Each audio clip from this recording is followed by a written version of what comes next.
a lot of guys asking about heaters for like the old CJ2As, 3As, and actually 3Bs and stuff. I just thought I'd just get an old heater out and show you one, what they look like, so you know what to look for when you're looking for one. This would be the heater that went over under the dash on the passenger side of the Jeep. On the 2A, 3A, and early 3Bs had them on, and it went up underneath the dash.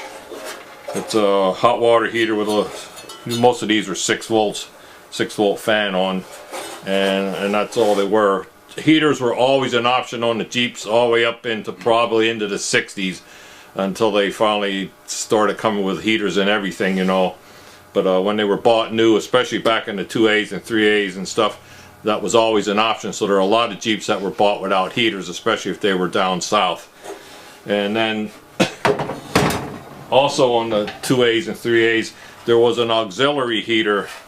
Now this thing fit up underneath the dash, up above your feet, so that when it was cold out, at least you had a little heater up there blowing heat down on your feet, keeping your heat warm.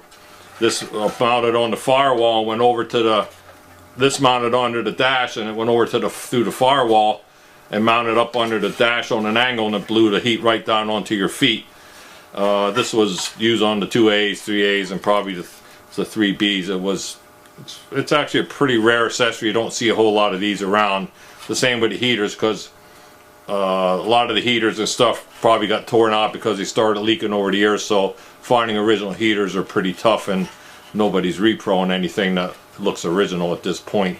So I just thought I'd show you what they look like, just for everybody's information.